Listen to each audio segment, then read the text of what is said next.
Hi hall, ஒரு evening snacks செய்வோமா? Sweet corn வச்சு.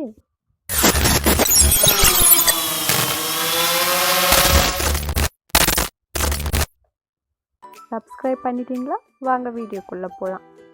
ஃபர்ஸ்ட் இந்த மாதிரி எடுத்து வச்சுக்கோங்க ஸ்வீட் கார்னை. அதை சுடு தண்ணியில் போட்டு வாஷ் பண்ணி தனியாக எடுத்து வச்சுக்கோங்க.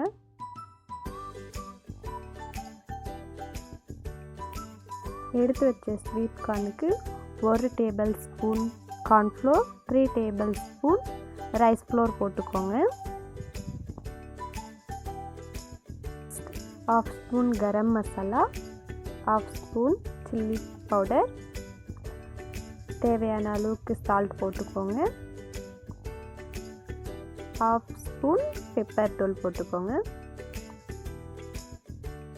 உங்களுக்கு தேவைப்பட்டுச்சுன்னா லைட்டாக வாட்டர் ஆட் பண்ணி எல்லாம் மிக்ஸ் பண்ணுங்கள். எல்லாம் மிக்ஸ் பண்ணிட்டு நல்லா மிக்ஸ் பண்ணுங்கள். இந்த மாதிரி மிக்ஸ் பண்ணிட்டு தட்டு போட்டு ஒரு சைடில் 30 மினிட்ஸ்க்கு வச்சுருங்க. நெக்ஸ்ட் ஆயிலை சூட் பண்ணிக்கோங்க.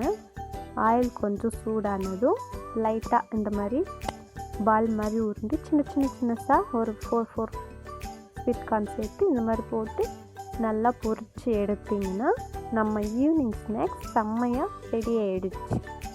இது வந்துட்டு டீ கூட வச்சு சாப்பிட்டிங்கன்னா அருமையாக இருக்கும். உங்களுக்கு இந்த ஈவினிங் ஸ்நாக்ஸ் பிடிச்சிச்சின்னா ஒரு லைக் பண்ணுங்கள்.